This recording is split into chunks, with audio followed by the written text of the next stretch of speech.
Hello,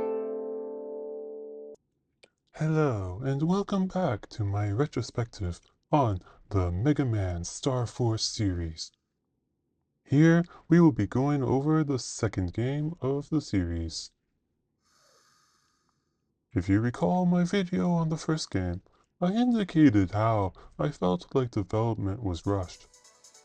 It actually was not unusual for the team, as they were often doing things under a tight deadline. The second Battle Network game released within a year of the first, and whenever they make a drastic change, the first game tends to be the weakest. That is true for the first Battle Network 4, and Star Force 1. So a year after the first Star Force game, we got Star Force 2, and there are a few changes. From the start, I say the quality of the experience feels more refined. From the voice acting, UI, animations, and design, everything feels better. It's still not perfect, and depending how the frustrations or changes affect you, it could be considered worse than the first. It's certainly an interesting entry, because while I liked it maybe more than the first, it burned me out by the end. But that just serves as testimony that 3 is fantastic to overcome that. So I hope you are looking forward to that video. Now, let's ride on. The title screen is already of interest. Capcom decided to keep the 3 versions, but split them across 2 different copies. What this means is, you have 2 save files, and that's a huge win in my book. The title theme is still great, and my listening habits have not changed. In the game, to start things off, Subaru smiles and has positive emotions. He's now a kid who can get excited. Like I mentioned before, this is how he is in the anime, and it's nice to see it here. Even better, when certain tropes get set up, he continues to act according to character and doesn't fall into it. Much improved for being the protagonist. Now he's properly established to be a good kid that would make a mother proud. Here, there is only one storyline that is remotely similar to the structure of the previous game, but unlike the first game where most of the people were decent but give in to their fears, here the villains are villains. Neither method of storytelling is superior, so I just enjoyed the story for what it was. I liked that Gonta and Kisamaro feel like their own characters, with their own goals now, rather than lackeys. In the first game, they only showed any character when they prioritized Misora over Luna. Slight spoiler warning ahead. One immersion-breaking aspect is that we must assume these characters are orphans, because their parents never appear, nor seem to worry when they disappeared for a month. Also, the cop and the mom seem to forget that Subaru is Mega Man, despite the first game's ending. Like I said, it's a recurring theme that things don't make sense. Something that may bother some people is that the characters who had better writing in the first game are generally weaker this time around, though you could say they just shifted their focus to develop the weaker characters. While Misora's scenes in the beginning are good, they eventually write her into a trope or two. Amakan is sidelined. Luna, well, she still has certain traits. She still has some good moments, but one scene feels like it comes out of nowhere, and she is right to be embarrassed. One interesting fact is they put a focus on her inability to cook, which was a focus of one of the better episodes of the anime. But here is just a joke, while the anime actually did something with it. In terms of villain stories, I think this is better than the first. The main baddie has drive and commands the situation, unlike the first game, who was primarily tricked by his advisor and did not really appear until the very end.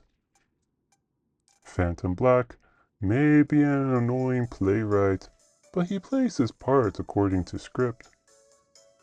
They also explicitly attempted to create the series version of Base with Bly. As a character foil to Subaru, it's fine. Navigation still takes place on the touchscreen. Even though the game tries to set up using both screens at the start, it's not needed and the idea is quickly forgotten. Pretty much all touchscreen gimmicks are gone, so why is gameplay still on the touchscreen? It's because there's still one at the end, and this is what I wonder how they will translate for the console Legacy Collection. Especially since it's time sensitive and the touchscreen was a good input method for it. You might wonder why the touch input for entering areas is gone, and the main reason is they aren't needed. Most navigation now takes place in the real world, and the wave world is actually integrated.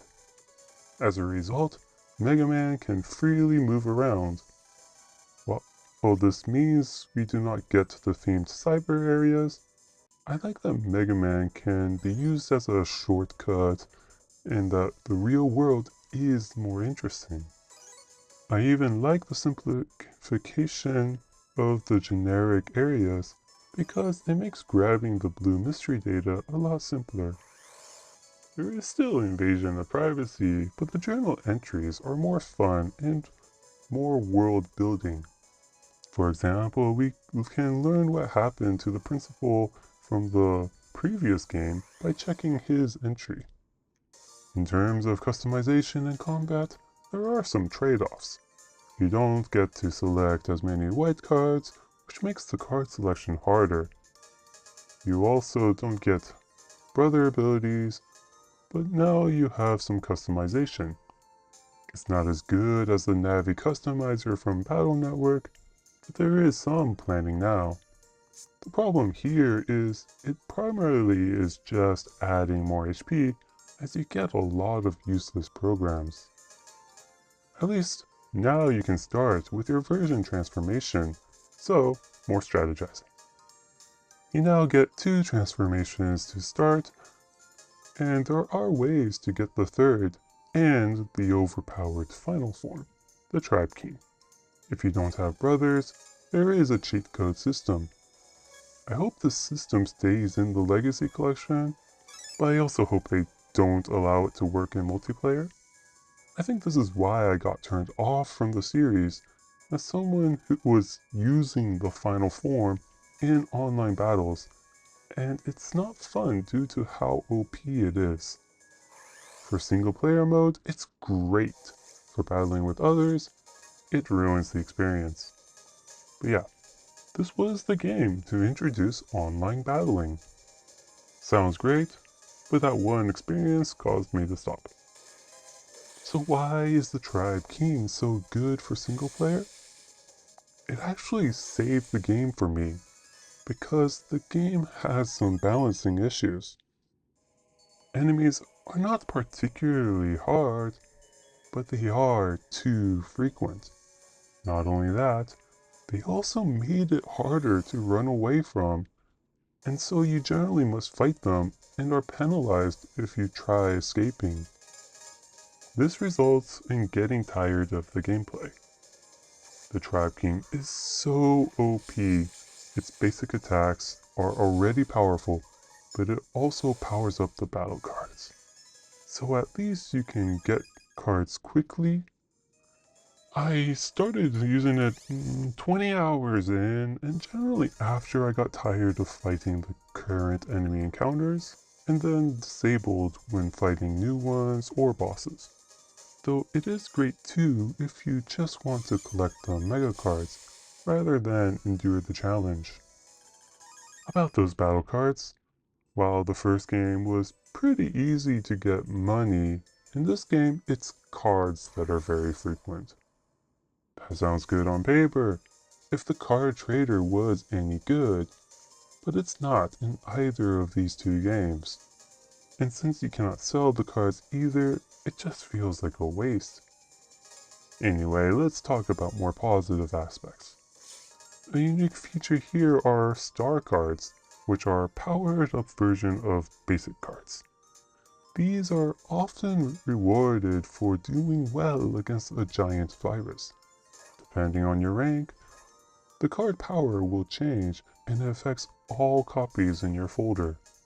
A good star card could even be more powerful than the next level. I liked this system. If I recall correctly, I think this game is the only one that levels up the enemies as you progress through the game.